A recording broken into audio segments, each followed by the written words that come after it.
Olá pessoal, oitava resenha do Dicas de Leitura Clássicos de todos os continentes do mundo. Vamos à próxima resenha, que é uma resenha que eu gostei muito de um livro que eu gosto muito. O autor é um americano que ganhou o prêmio Nobel de Literatura e o prêmio Pulitzer, como poucos na história. As Vinhas da Ira, um livro que virou filme e que se tornou um dos filmes mais influentes dos Estados Unidos, que me emocionou bastante, assim como o livro. O livro ainda mais, que o livro permitiu com que eu me envolvesse com a história de uma forma única, como poucos autores são capazes de proporcionar isso ao leitor. Nós sentimos, por exemplo, até a poeira dos caminhões atravessando os Estados Unidos, que fala sobre a marcha para o oeste, que é uma sina que perpassou por muitos anos os americanos, as dificuldades que eles enfrentaram. Então, curta, compartilhe, clique no link, comente e vamos à resenha desse livro. Eu vou ler para vocês, publicado em 2019, graças a um trabalho desenvolvido em parceria com um jornal. Eu publicava resenhas de livros e resolvi reuni-las e publiquei nesse pequeno livro, um mini book, dicas de leitura clássicos. Se quiserem adquirir o livro, eu estarei à disposição para enviar para você. Pessoal, olha, um grande abraço a todos que têm colaborado com o canal. E vamos então às Vinhas da Ira, de John Steinbeck, que é um dos meus livros preferidos da vida, pessoal. Embora relativamente menos prestigiado que seus contemporâneos, aqui eu estou falando sobre o autor John Steinbeck, Hemingway, Fitzgerald, Faulkner, o autor californiano, único de quem se tem notícia, além de Bob Dylan mais recentemente, a ganhar o prêmio Pulitzer e o Nobel de Literatura, como eu falei no início. Retratem as Vinhas da Ira, de 1939, o ano de publicação, antes, portanto, de atingir, em minha opinião, seu auge literário em 1961, com a publicação de O Inverno de Nossa Desesperança, que é um livro brilhante, fantástico, fabuloso, esplendoroso, pessoal. Aqui fala sobre a saga da família Joad em plena era de recessão econômica da década de 1930 dos Estados Unidos, abordando o tema da marcha para o oeste, tão recorrente na literatura e no cinema americanos, ao cunhar sob a escrita simples e de repetições de ideias características em suas obras, algo reverenciado até hoje por muitos estadunidenses. Então ele tinha muitos mentores, seguidores, como por exemplo Hemingway, e também proporcionou muitos seguidores dele na literatura. As primeiras cenas revelam a saída de Tom Joad da cadeia em liberdade condicional, e após pegar uma carona e encontrar o ex-pregador Casey, ambos chegam à antiga casa do Joad, deparando-se com uma triste realidade.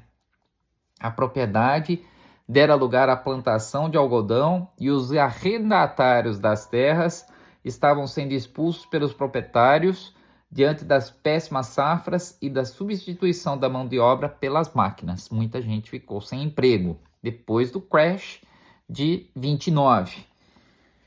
Sem quaisquer perspectivas de futuro, os Joad, motivados pelos impressos encontrados nas ruas com a promessa de trabalho no oeste, juntaram o pouco que tinham e rumaram em um calhambeque com 12 tripulantes. Entre eles, o avô doente, a avó, pai, mãe, os filhos Al, Tom, Rosa de Sharon, grávida, e seu marido Connie. No ar, as crianças Ruth e Winfield, além do tio Joan e Casey, frente aos 3.000 quilômetros com destino à Califórnia. Olha só a loucura e a demonstração de garra que teve essa família, que é um retrato de muitos americanos que passaram por esse período. Sem casa e dinheiro, em um veículo que não lhes garantia ínfima segurança, enfrentam desse modo os mais diversos percalços em que é possível ao leitor imiscuir-se de uma realidade árida, opressora, poeirenta, suja, com calor escaldante, em que o Joad e milhares de outras famílias são obrigadas a permanecerem acampadas em tendas improvisadas. Aqui eu ressaltei o calor escaldante, porque nós sentimos muitas vezes o que está escrito nesse livro. Leiam e vocês perceberão. Ao atravessarem o Rio Colorado, os Joad passam pelo deserto e avistam uma miragem ou um oásis de suas ilusões, entre aspas.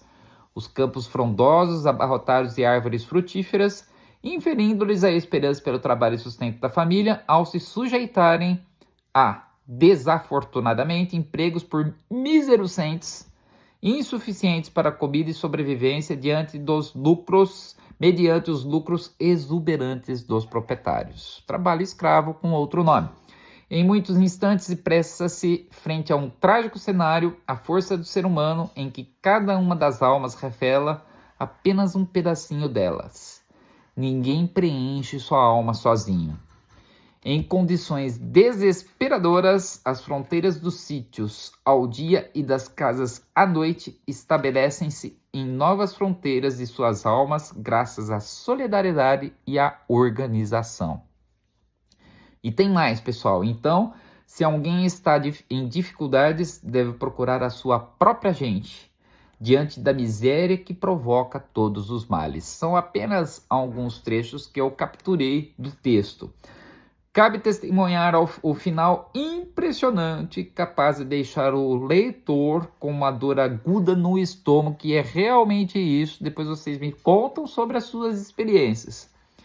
E como muitos brasileiros como eu, patriotas, e por sermos patriotas em muitos aspectos diante da atual realidade do nosso país, temos muito com que nos orgulhar com os americanos e muito por odiar o Brasil. Enfim, uma obra clássica de muitas gerações, sucesso também nas telas de Hollywood, estrelado por Henry Fonda e dirigido por John Ford em 1940, vencedora de 2 Oscars, considerado o 7º filme mais inspirador da história do cinema. E um dos livros também daqueles que o leitor não se esquece. Grande abraço e contribua com o canal clicando, compartilhando, se inscrevendo e me diga o que você achou dessa resenha, se você tem interesse em ler esse livro, As Vinhas da Ira, de Joy Steinbeck. Desculpa apontar o dedo, é que eu me entusiasmei aqui. Grande abraço e até a próxima, pessoal.